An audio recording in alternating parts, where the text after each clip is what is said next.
Sekarang udah pertemuan ke-8 ya. Selamat malam semuanya, dan kita lagi bertemu di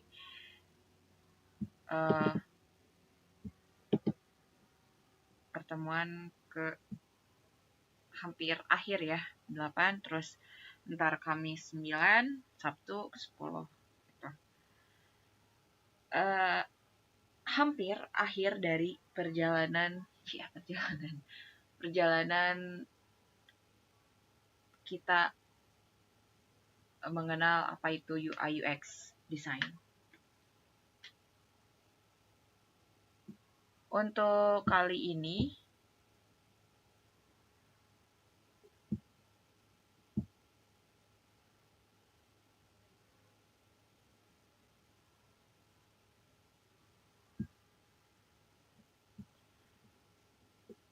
untuk materi hari ini kita akan membahas tentang presentasi dan storytelling, cara memikat audiens dan jual desain. Karena desain yang hebat butuh cerita yang hebat pula. Gitu. Jadi setelah kita membuat desain sebuah aplikasi atau website, dari situ kita juga harus bisa nih presentasiin ke user atau stakeholder itu bagaimana sih si website atau si produk kita ini berjalan, dan agar mereka juga tertarik gitu untuk bisa lanjut dan juga bisa ya mungkin ntar jadi repeat order misalnya kayak gitu. Untuk agenda hari ini apa aja yang akan dibahas? Mengapa storytelling penting bagi desainer? Struktur cerita yang memikat story arc, demo dan analisis, presentasi yang baik versus yang buruk, interaktif case study, kita bikin cerita bersama ya, tips delivery yang memukau, dan ada mindset shift-nya. Presentasi bukan tentang menunjukkan betapa hebatnya desain kita, tapi tentang meyakinkan audiens bahwa kita telah memecahkan masalah mereka. Bukan soal desain itu bagus atau jeleknya, tapi tentang bagaimana sih masalah user ini selesai dengan desain yang kita buat.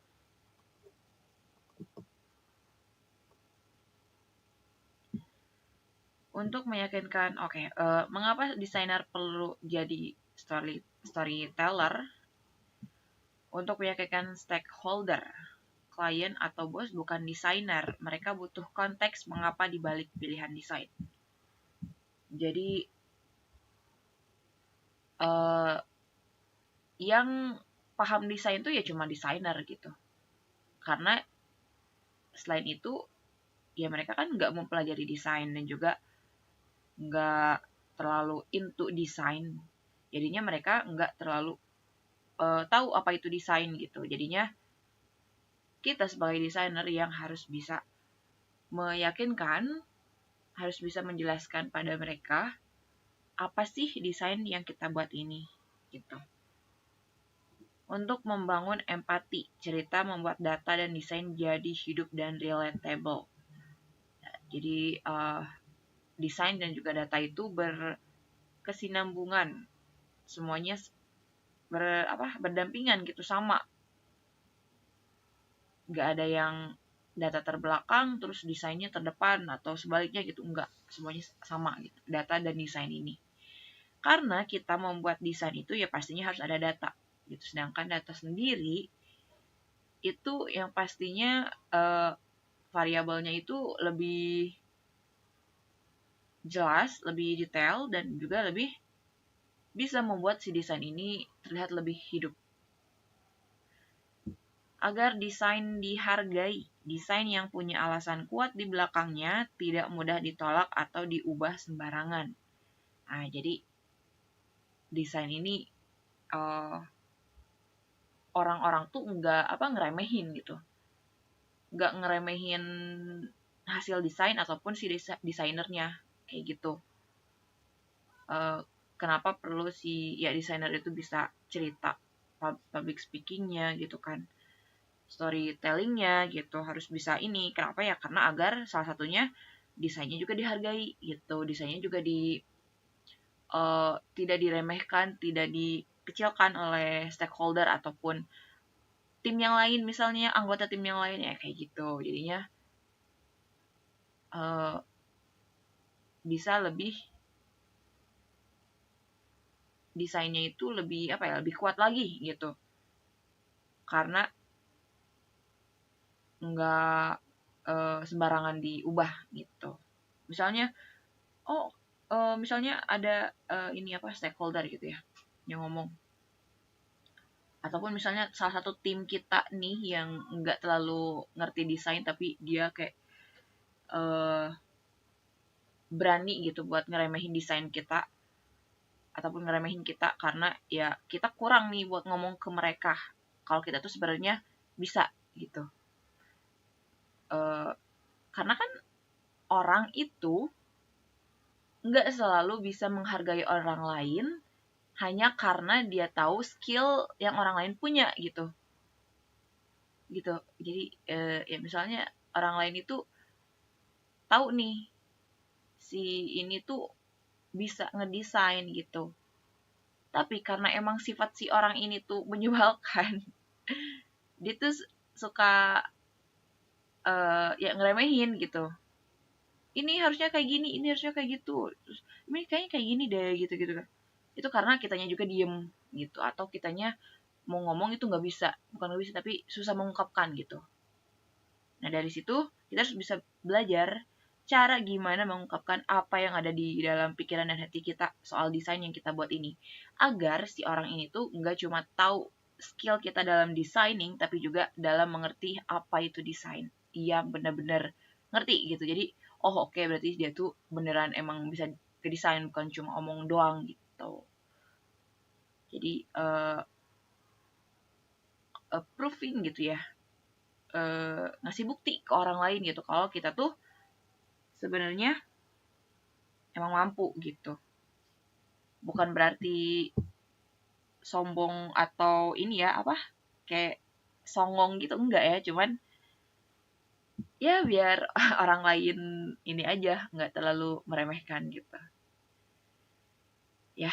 Itu salah satu alasannya. Dan alasan terakhir adalah kata kunci, jangan jual fitur, jual manfaat.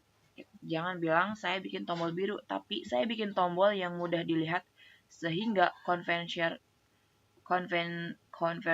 rate naik gitu. Jadi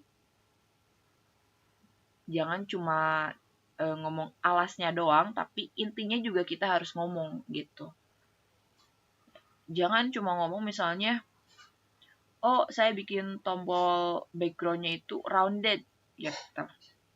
Tapi juga ngomong, oh saya bikin tombol backgroundnya rounded karena agar lebih eye catching, lebih sophisticated gitu, lebih kekinian, lebih estetik gitu, agar lebih senada dengan rectangle, dengan kotak-kotak yang lain. Nah gitu. Nah ini juga nih termasuk juga dalam penyebutan uh, apa dalam penyebutan si aset atau bahan-bahan atau elemen-elemen yang kita masukkan dalam si desain ini gitu. Kan nggak semua tahu nih kalau si kotak itu namanya rectangle atau yang bulat itu namanya ellipse gitu. Nggak semua orang tahu kan. Jadinya ya kita juga harus bisa menggunakan bahasa-bahasa yang emang orang universal itu tahu gitu. Terus tapi jangan karena oh kita ini orang-orang desainer juga harus berarti ngomongnya harus kayak gini, harus dengan sesuai dengan nama si elemennya misalnya. Nggak harus gitu ya, karena ya namanya orang umum, orang awam itu nggak bisa langsung mengerti kita gitu. Jadi kita dulu yang harus mengerti orang lain, mengerti user gitu, mengerti user, mengerti stakeholder gitu. Karena ya mereka yang ngebayar, mereka yang gunain gitu. Intinya sih karena mereka yang ngebayar gitu. Jadinya ya kita juga harus bisa baik-baikin lah gitu. Jangan sampai agak meninggi juga gitu ya, jadi menyesuaikan saja. Itu adalah alasan-alasan kenapa desainer perlu jadi storyteller. Selanjutnya ada struktur cerita sederhana, the design story of arc. Ini adalah template ajaib yang bisa dipakai untuk presentasi desain apapun. Yang pertama ada the hero, pahlawan. Perkenalkan user persona kita. Nah, siapa nih yang kita bantu? Selanjutnya, the problem, masalah. Ceritakan pain point dan tujuan mereka, apa yang menghalangi mereka. Masalahnya apa nih? Si orang ini, misalnya si Andi, seorang mahasiswa, masalahnya adalah atau yang kemarin Ibu Sarah, masalahnya adalah susah untuk memesan guru les private matematika untuk anaknya. The journey, perjalanan, tunjukkan user flow dan wireframe awal, bagaimana kondisi mereka saat ini dan atau rancangan awal kita, gitu. Ya seperti yang kemarin user flow-nya gitu kan, dari si login, mulai dari login kemudian dari sampai ke beres check out. Nah di situ kemudian wireframe-nya juga sketching dari rancangan awal kita nih, bentuk layout dari si desain aplikasinya itu kayak gimana gitu. The discovery, penemuan. Share insight dari usability testing, apa yang kita pelajari, ini buktinya, gitu. Jadi dari testing ini buktinya langsung muncul gitu. Dan yang kita pelajari juga, jadi misalnya berarti kalau les private tombolnya yang gede kayak gitu, karena itu memudahkan si ibu ini buat memesan guru yang dia mau. The solution, solusi. Perlihatkan final design atau prototype. Inilah solusi yang kita buat berdasarkan pembelajaran. Ya, jadi kayak kemarin prototype itu penting karena yaitu seperti simulasi atau contoh dari bagaimana sih kalau si desain ini bakal hasil jadinya tuh kayak gimana gitu. The happy ending, akhir bahagia. Highlight manfaat dan hasil desain yang dicapai. Kini si pahlawan bisa mencapai tujuannya dengan mudah dan senang. Nah, berarti ya happy ending, endingnya itu adalah si Ibu Sarah itu bisa memesan guru les private buat anaknya dengan mudah seperti itu. Anaknya jadi bisa dapetin tutor private sesuai dengan kebutuhan budget si ibu misalnya, dan juga kebutuhan si anaknya sendiri. Kayak gitu, kayak waktunya gitu kan, menyesuaikan. Seperti itu adalah struktur cerita sederhana dari design story atau design story of arc. Sekarang ada presentasi yang baik dan buruk kita. Contoh buruknya, the what not to do, apa yang tidak harus dilakukan. Jadi ini desain saya warna biru karena saya suka tombolnya di sini. Ada pertanyaan kosong tanpa konteks. Nah, jangan sampai kayak gitu. Depan kita nih stakeholder nih. Terus kita langsung ngomong, ini desain saya nih, warna biru. Ini karena saya suka warna biru. Ini tombolnya ada di sini, di sini, di sini. Habis itu udah ada pertanyaan. Udah gitu aja, nggak ada konteks, nggak ada ngomong apapun lagi. Cuma nunjukin UI-nya, terus jelasin gitu doang. Ya, stakeholder atau user juga pasti bakal, hah gitu. Jangankan soal presentasi desain gitu kan. Presentasi apapun itu kalau emang konteksnya nggak dibawa, nggak disebutin juga, ya pasti bakal nggak relate kan, bikin orang-orang kayak stakeholdernya jadi males buat dengerin kan ujungnya. Contoh baiknya design story arc in action. Nah, yang tadi nih, yang struktur ini dalam aksi ya, ini teorinya itu langsung realisasikan, gitu. Implementasinya kayak gini. Mari kita lihat kehidupan Ibu Sari, the hero, ya kan, orangnya. Seorang ibu pekerja yang ingin memesan les untuk anaknya. Masalahnya, the problem. Ia sangat sibuk dan sering kebingungan memilih guru yang berkualitas. Awalnya, kami mendesain halaman daftar guru yang padat. Tapi setelah diuji, 4 dari 5 ibu seperti Ibu Sari tidak melihat filter rating. Maka kami merancang ulang. Tunjukkan final design dari situ. Kini Ibu Sari bisa menemukan guru terbaik dalam 2 klik, menghemat waktunya yang berharga. Nah, kayak gitu. Oke, ada pertanyaan nih. Menurut kalian mana yang lebih meyakinkan dan mengapa? Ada yang mau jawab?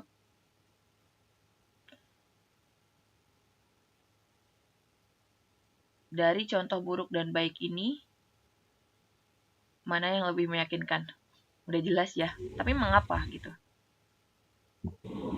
Aku Kak, mau coba jawab. Eh, Kalau menurut aku sih, kenapa yang contoh baik itu lebih meyakinkan? Karena eh, visinya jelas. Kenapa diadakannya fitur-fitur yang kita buat sendiri kayak rating, filter dan lain sebagainya. Dan di situ juga jelas juga alasannya untuk menghemat waktu, jadi efisien, efektif.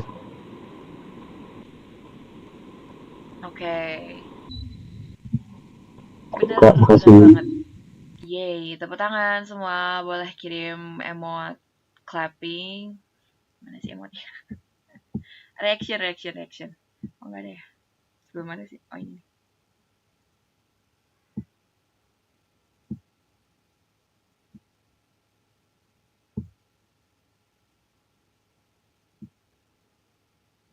Yeay, hebat, keren. Bener banget, jadi lebih lebih uh, jelas gitu apapun masalahnya dan solusinya juga ada.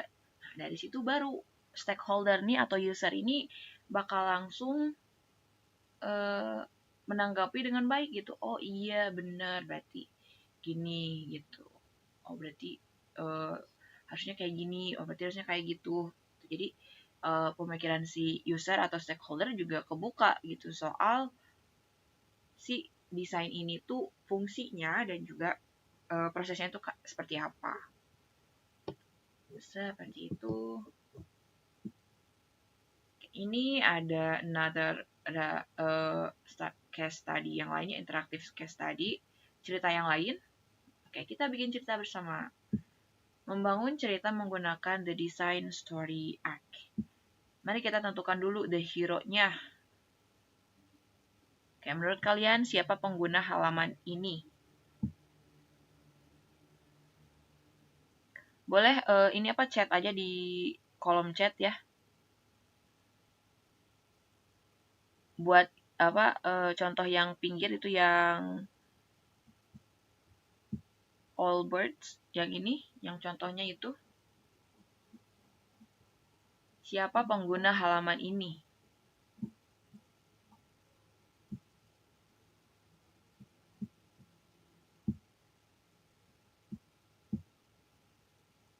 Bisa di chat aja ya kalau mau jawab.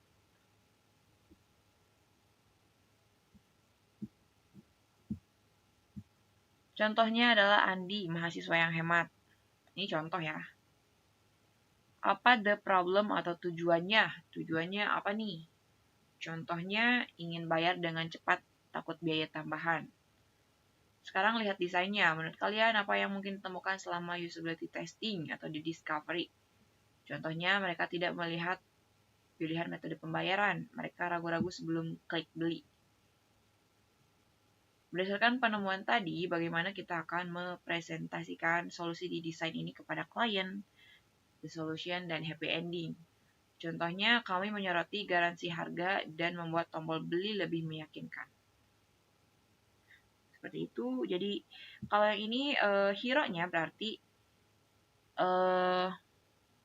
ini biasa yang beli tuh karena ini baju ya berarti eh cewek muda, gimana ya berarti?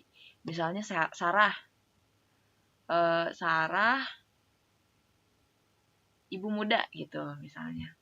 Problemnya apa gitu kan? Ingin bayar dengan cepat gitu, takut biaya tambahan. Ini kan ada shipping address-nya gitu. Kemudian ada kontak informasinya. Nah, itu pingin bayar tuh cepat gitu biar nggak ada biaya tambahan lagi. Apa yang mungkin ditemukan selama usability testing? Contohnya tidak melihat metode pembayaran, ragu sebelum klik beli.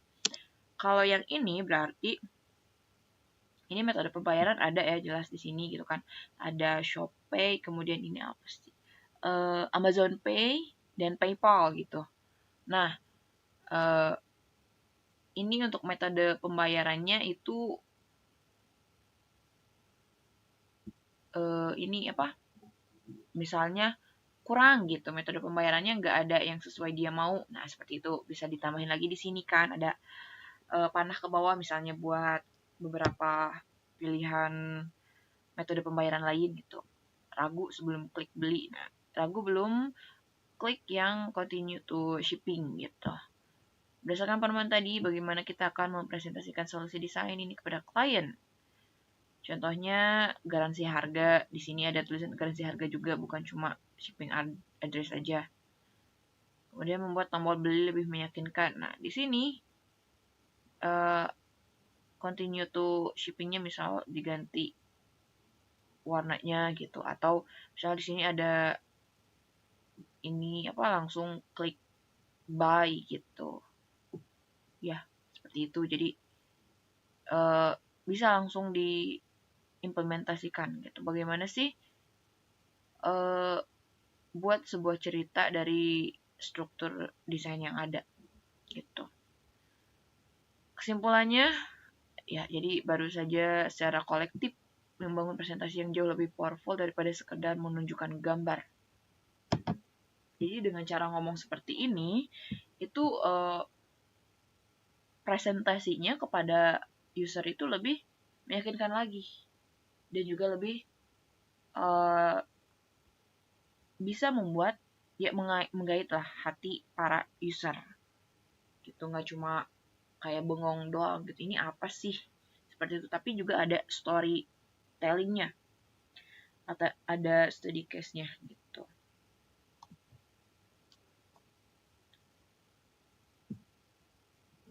Ringkasan template desain story arc. Tampilkan ulang 6 langkah di desain story arc dengan icon yang jelas. Pesannya, ini adalah template kalian, gunakan untuk presentasi berikutnya baik ke teman, dosen maupun klien. Nah, jadi si ini, nah yang ini, the hero, problem, journey, discovery, solution, happy ending, itu dibuatkan misalnya sini icon, di bawahnya tulisan the hero, the problem, the journey, discovery, solution, happy ending, kayak gitu.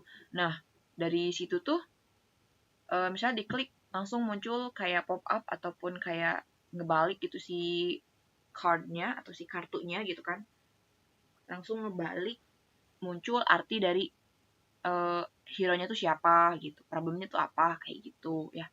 Bisa kayak gitu dibuatkan di sebuah presentasinya gitu, nggak cuma tulisan langsung, nggak cuma kayak kayak kayak gini gitu ya misalnya. Jadi lebih interaktif juga dan lebih eye catching juga. Kan kita juga pasti kalau lihat presentasi yang apa monoton kayak gimana gitu ya, pasti juga pengen yang sesuatu desainnya tuh ya lumayan lah gitu, maksudnya lebih hidup kayak gitu. Ini ada tips delivery suara, body language, dan slide untuk meeting online. Nah, misalnya presentasinya online nih. Suara, modulasi, jangan monoton. Senyum bisa terdengar gitu. Kamera on, membangun koneksi. Slide yang efektif, satu ide per slide. Visual, sama dengan teks. Gunakan screenshot desain yang besar. Kuasai materi. Latihan suara saja tanpa slide untuk memastikan alur cerita lancar.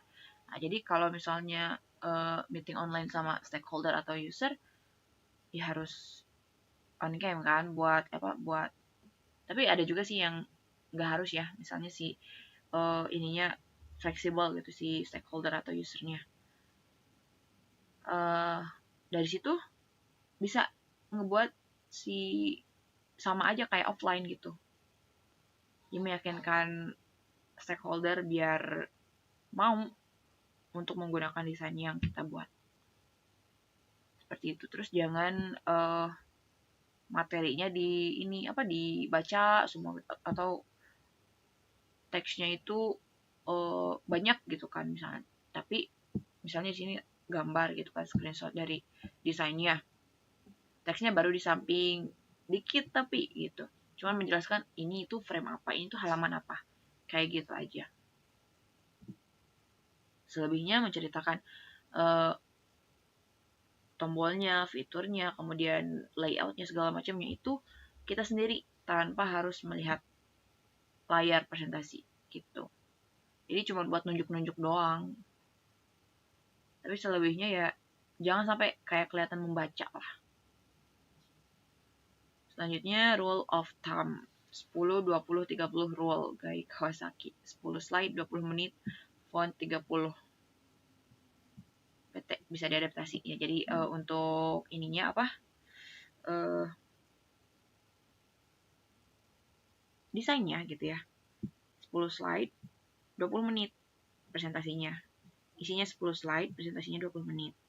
Fontnya, untuk ukuran fontnya itu 30 pixel gitu.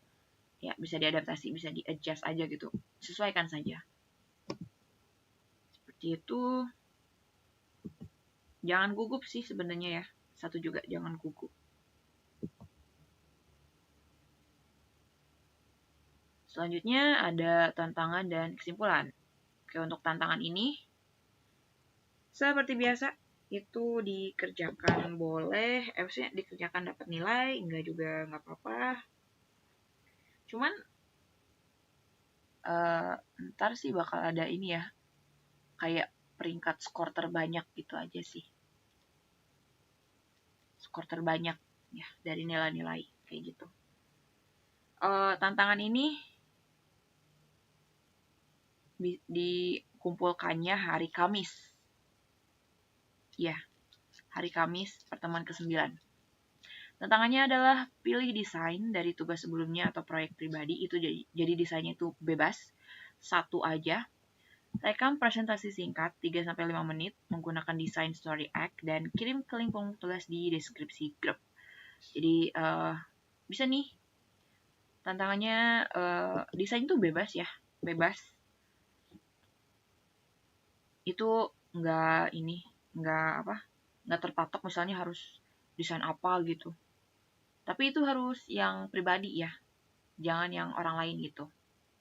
Bikin dulu sendiri kayak gitu. Tapi wireframe aja nggak apa-apa gitu. Misalnya kalau desain UI-nya belum bisa nih, atau desain UI-nya bingung gitu, nggak apa-apa, wireframe-nya juga ya. Jadi asal desain sendiri. Jangan pakai AI juga gitu, karena AI itu kelihatan banget ya bedanya dari yang hasil manual manusia.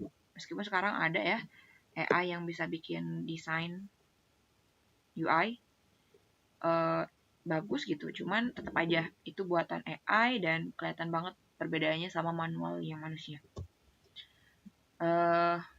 Untuk contohnya itu seperti ini, contoh aja ya. Tapi semua struktur design of art-nya ada gitu ya, kayak hero, problem, discovery, kemudian solution, happy ending, semuanya ada gitu. Contohnya seperti ini. Rekam 3-5 menit aja, minimal 3 menit, maksimalnya 5 menit. Kumpulkan di link yang ada di grup ya. Karena itu file yang di-upload bisa semua file ya. Mau MP4 atau MKV itu boleh, video gitu. Dan untuk desainnya ini nggak usah misalnya banyak frame, nggak usah ya. Satu halaman aja nggak apa-apa. Satu halaman desain, misalnya halaman checkout yang kayak tadi. yang kayak ini halaman check out, misalnya kayak gini, atau halaman keranjang misalnya, itu juga boleh, nggak apa-apa. Bikin sendiri, tapi jangan yang aplikasi lain. Tuh, kalau redesign misalnya boleh juga, redesign ulang halaman keranjang Shopee misalnya boleh, itu juga ya. Satu-satu aja halaman, jangan bikin presentasi, boleh bikin presentasi juga, PPT misalnya, boleh, tapi kalau enggak juga nggak apa-apa, cuman nunjukin screenshotannya aja gitu, itu juga nggak apa-apa. Tapi kalau buat si deskripsi ini ya, nah ini ya, itu kirim via sama ya, mau Word atau mau PDF juga boleh, mau TXT juga boleh, kirim juga gitu maksudnya. Jadi ada dua file yang dikirim, ada video dan juga file teksnya gitu. Oke, seperti itu. Itu adalah untuk tantangannya. Kesimpulan dari presentasi dan storytelling materi kali ini, desain yang baik adalah yang dipahami. Storytelling adalah jembatannya. Kalian bukan cuma desainer, kalian adalah problem solver yang bercerita. Ya, bukan cuma desainer, orang yang ngedesain doang, tapi juga yang bisa menceritakan apa itu desain yang kita buat ini. Karena ya bagaimanapun, meskipun si stakeholder yang punya masalahnya gitu kan, tapi kan tetap kita yang ngebikin problem solvingnya gitu kan, terus kita yang bikin solusinya, berarti kita juga ya ngerti tentang si desain ini tuh fungsinya, kemudian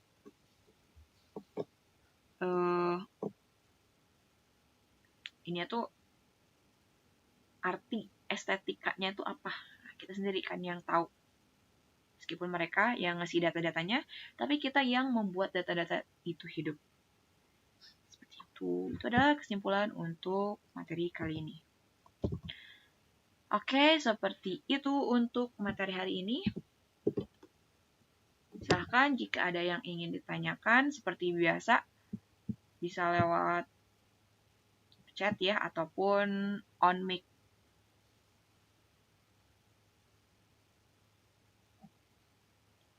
Silahkan kalau masih ada yang mau ditanyakan.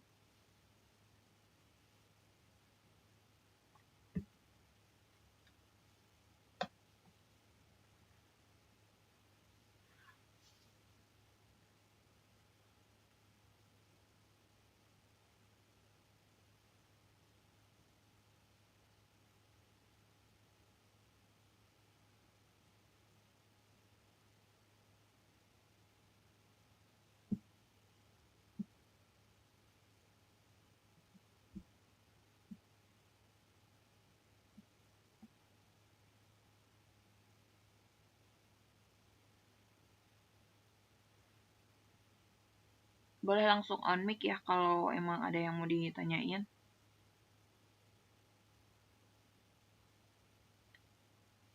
Gak usah malu, jangan ditahan-tahan. Kalau ada yang mau diucapin, ucapin aja. Mau ditulis, tulisin aja.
Oke, kalau nggak ada yang mau ditanyain,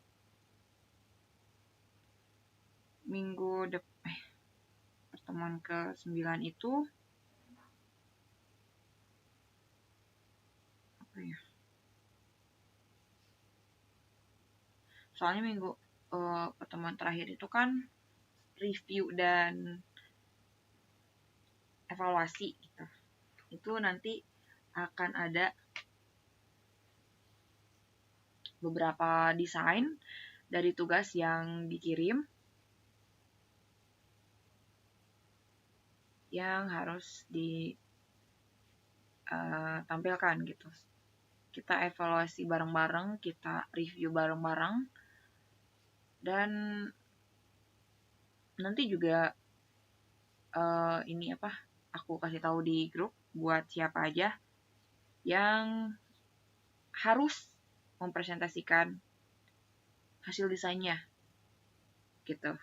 Karena nanti kan dipilih tuh si hasil desainnya itu siapa aja sih yang lebih baik gitu, lebih keren dari yang lain, lebih baik dari yang lain kayak gitu. Jadi bisa jadi pembelajaran juga buat kita, kalau pengingat juga, reminder juga, kalau misalnya teori dan langsung dipraktekkan itu akan langsung nempel dan tidak akan lepas lama gitu. Jadi hasilnya bakal langsung terlihat kayak gitu.